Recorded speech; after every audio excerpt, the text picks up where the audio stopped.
રાજકીય પક્ષોમાં જે છે એ લોકો ખોડલધામમાં આવી અને સભ્ય બને છે. તમે સમજો, પહેલા એવું છે જ નહીં કે અહીંયા ખોડલધામમાંથી ત્યાં ઉપર જવાય છે. રાજકીય પક્ષોમાંથી ઘણા બધા લોકો છે કે જે લોકો ખોડલધામમાં આવી અને સભ્ય બને છે, અને સ્વાભાવિક રીતે સક્ષમતા જ્યાં હોય ને ત્યાં બધે હોદ્દો તો મળે છે. તમે મને 34 વર્ષથી બધી જ વખતે ન્યૂઝે મારા માટે લખ્યું છે.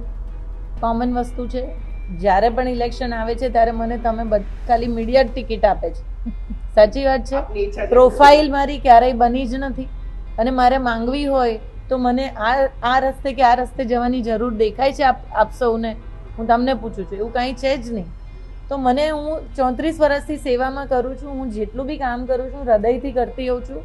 મારી સંસ્થાઓ જોઈ લો તમે, કે હું જ્યાં પણ ક્યાંય બી નાનું મોટું મેં પદ લીધું છે ક્યારેય કોઈ બે વસ્તુ મેં ભેગી નથી કરી, અને એ ગંભીરતાથી આટલા વર્ષોથી હું કામ કરી રહી છું. સૌરાષ્ટ્રનું જાણીતું નામ એટલે ખોડલધામ. ખોડલધામ આમ તો આસ્થા માટે જાણીતું છે, પરંતુ એમની સાથે સાથે જ્યારે ચૂંટણી આવે છે ત્યારે આજ ખોડલધામની અંદર બંધ બારણે બેઠક માટે પણ ખોડલધામ એટલું જ જાણીતું છે. હવે સમય છે ગુજરાતની અંદર સ્થાનિક સ્વરાજની ચૂંટણીનો, એટલે સૌ કોઈનું ધ્યાન એવું પર છે કે આ વખતે ખોડલધામમાં કેટલી બંધ બારણે બેઠક થાય છે. પણ એમનાથી પણ વધારે સૌ કોઈનું જો ધ્યાન એ હોય તો એમના ઉપર છે કે જે સમાજકારણ છે તેમનાથી આગળ વધી સક્રિય રાજકારણમાં અનાર પટેલ આવશે કે કેમ. નમસ્કાર, આપ જોઈ રહ્યા છો નિર્ભય ન્યૂઝ અને હું છું આપની સાથે રિદ્ધિ.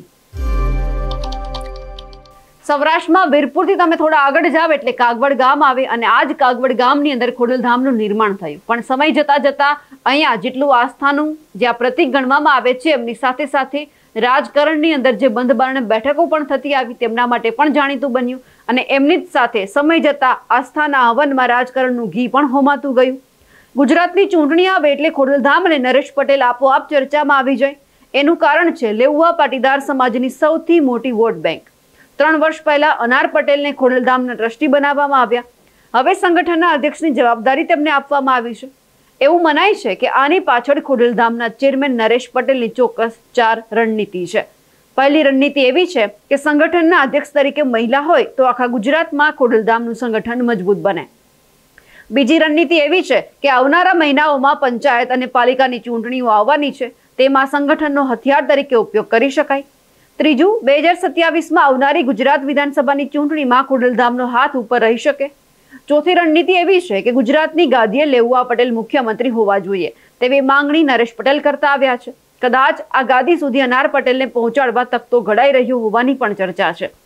સૂત્રો પાસેથી એવી પણ માહિતી મળી છે કે ખોડલધામ અત્યાર સુધી સૌરાષ્ટ્ર પૂરતું જ સીમિત હતું, પણ હવે ખોડલધામનું સંગઠન છે એ સૌરાષ્ટ્રમાં મજબૂત છે, પણ હવે તેમને મજબૂત બનાવવા માટે અમદાવાદ, ગાંધીનગર, ઉત્તર ગુજરાતમાં પણ મહેનત થઈ રહી છે. એટલે ચોક્કસ ચહેરાની જરૂર પણ પડવાની છે અહીંયા. આના માટે અનાર પટેલ ઉચિત નામ હતું. અનાર પટેલ પોતે સામાજિક રીતે જાણીતું નામ છે.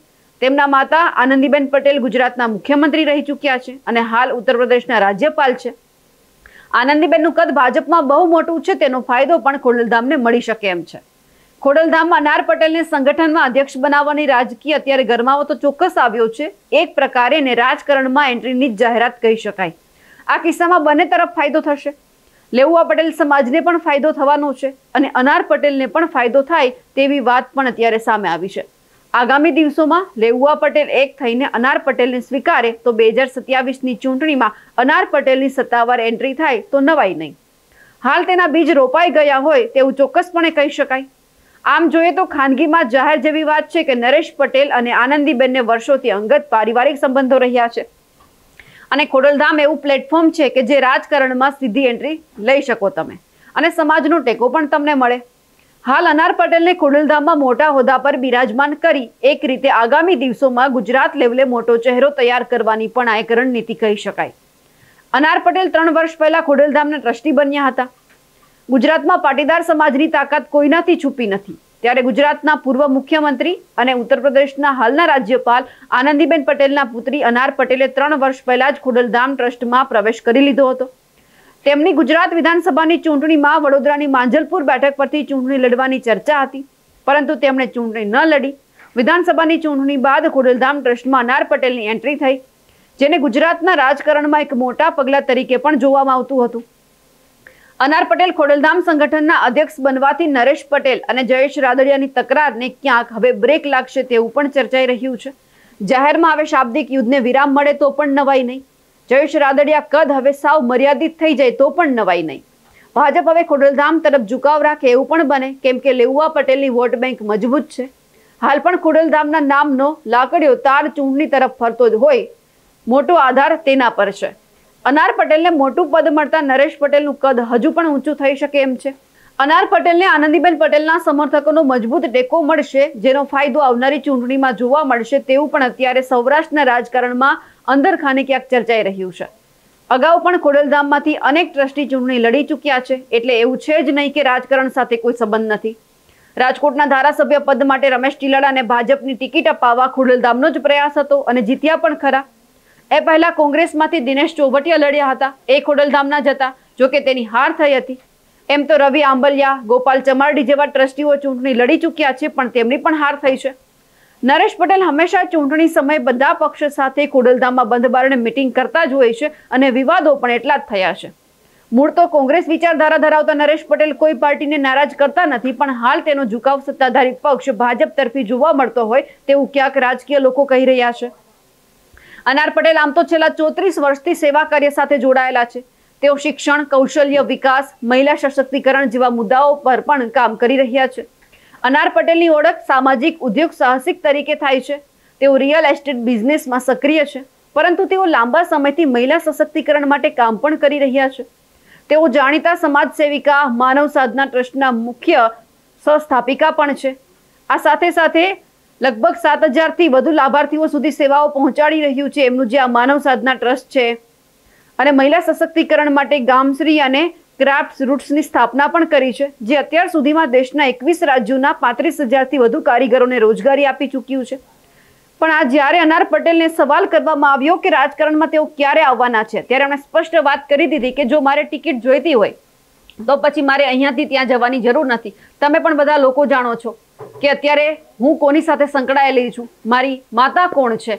પણ આ બધાની વચ્ચે એમણે સ્પષ્ટ વાત એ પણ કરી દીધી કે ખાલી ટિકિટ મને પત્રકારો જ આપે છે, મારે ક્યાંય જ કોઈ જ જગ્યા ઉપરથી ચૂંટણી નથી લડવી, અને જો મારે સીધી જ ચૂંટણી લડવી હોય તો પછી મારે આ કે તે ના કરવું પડે.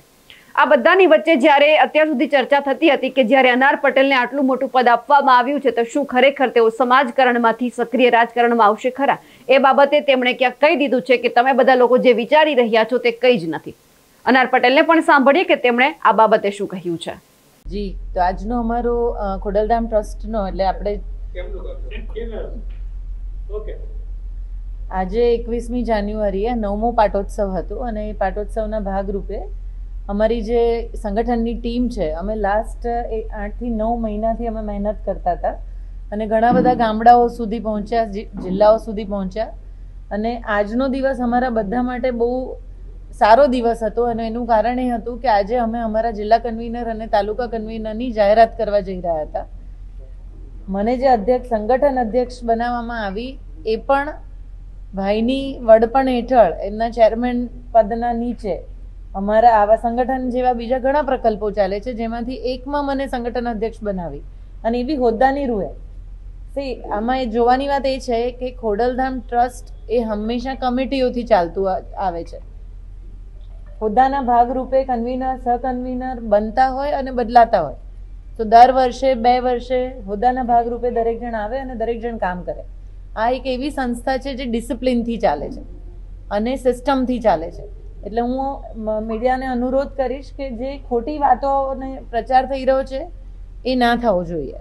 કારણ કે જે આજ મેં મા ખોડલની સાક્ષીમાં અમે આ કામ કરી રહ્યા છે, એની પવિત્રતા જળવાય એટલો અનુરોધ હું તમને બધાને ચોક્કસ કરું છું.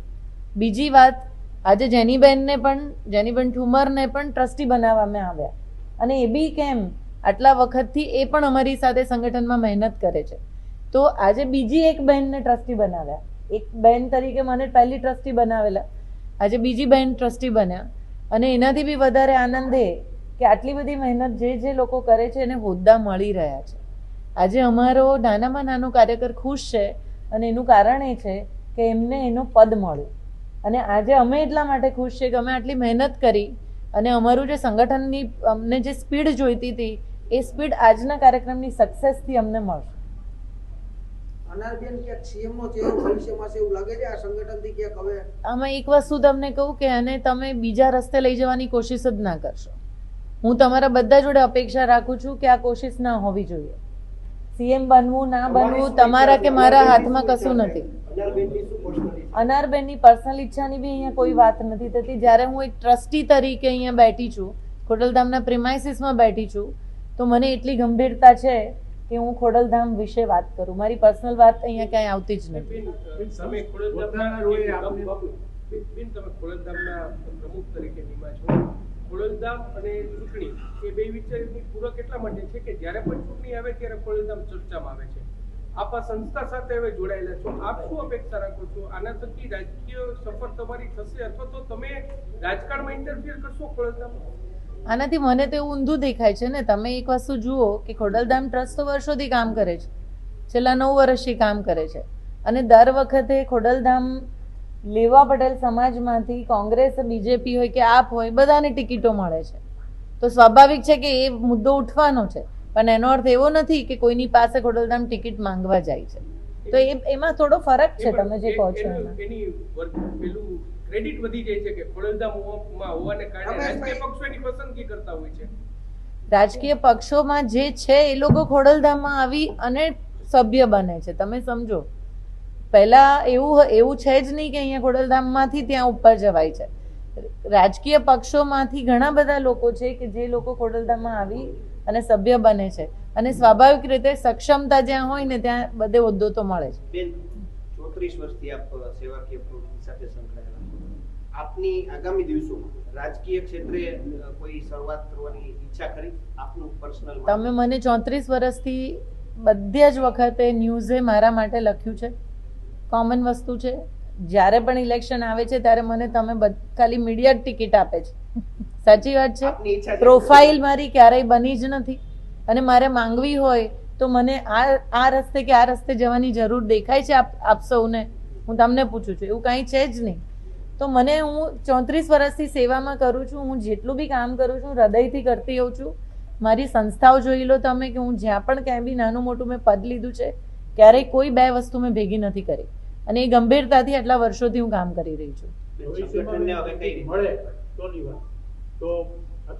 જો હું તમને એક વસ્તુ કહું કે આ અત્યારે જે વાત કરવી છે ને, એ વાત એટલું ચોક્કસ કહીશ કે મને તમારા થકી એક જ વાત જોઈએ છે કે લેવા પટેલ સમાજના નાનામાં નાના ઘર સુધી એટલો મેસેજ જાય કે આ એક એવો સક્ષમ સમાજ છે કે જે તમને તમારા સુધી પહોંચવાની કોશિશ કરી રહ્યો છે. અમને જોઈએ છે કે અમારી નાનામાં નાની વિધવા ત્યક્તા બહેનો, અમારા યુવાનો, અમારા બાળકો જે મોટા થઈ રહ્યા છે, કદાચ જેને અમારા સમાજના હેલ્પની જરૂર છે ને, એ હેલ્પ તમારા થકી પહોંચે, બસ એ જ અમારી અપેક્ષા છે. સંગઠિત કરવા માટે હવે તમને સંગઠનની જવાબદારી છે. આપે લગભગ 30 થી વધારે જિલ્લાની સફર પણ કરી. જી, ક્યાં પડકારો તમને લાગે? પડકારો સ્વાભાવિક છે કે ગામ અલગ છે, ગોળ અલગ છે, સમજો છો ને. અને અહીંયા તો હું જોઉં છું કે કાઠિયાવાડમાં અટકો પ્રમાણે સમાજો અલગ છે, અને બધાના પોતપોતાના અલગ અલગ સમાજોમાં અલગ અલગ નેતાઓ છે. સ્વાભાવિક રીતે બધાને એક પ્લેટફોર્મ પર લાવવા માટે દરેક જણની વિચારસરણીને ભેગી કરવી પડે, અને એના માટે અમે જઈએ, એમની સાથે બેસીએ, એમની જોડે વાટાઘાટો કરીએ, ત્યારે બધા એકબીજા સાથે મળે છે અને ભેગા થાય છે. એટલે પડકારો તો બધે જ છે.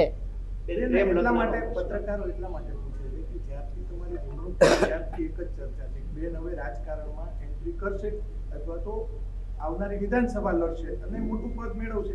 એટલા માટે બધા પત્રકારો પૂછે છે કે લોકોની અંદર બેન ચર્ચા છે, સૌરાષ્ટ્ર હોય, ગુજરાત ટ્રસ્ટી તરીકે મારી નિમણૂક થઈ. ધરાવો છો બેન, એટલા માટે બધા લોકોને પણ એવી અપેક્ષાઓ છે. મારી અહીંયા ટ્રસ્ટી તરીકે નિમણૂક થઈ, એ પછી ઇલેક્શન એક આવીને ગયું, તો એ જવાબ નથી. તો બેન નરેશભાઈ એક વખતે બોલ્યા હતા કે ક્લાર્કથી લઈને મુખ્યમંત્રી સુધી આપણો હોવો જોઈએ લેવા પટેલ સમાજ. એ તો દરેક સમાજની વિશ હોય કે એના લોકો અલગ અલગ ક્ષેત્રોમાં આગળ વધે, એને જુદી રીતે ના લઈ શકાય.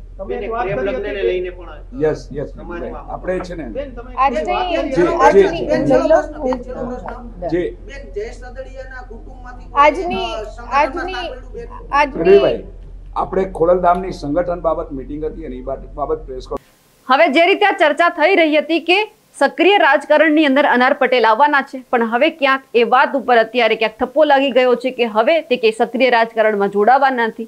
પણ આ તો હવે ક્યાંક ખોડલધામ છે, અંદરખાને ઘણી બધી બેઠકો પણ ચાલતી હોય છે. હવે ક્યારે શું થાય છે? ગુજરાતમાં સ્થાનિક સ્વરાજની ચૂંટણી પણ નજીકમાં છે, એટલે એ પણ જોવાનું છે કે હવે ખોડલધામમાંથી કંઈક નવા જૂની થાય છે કે કેમ.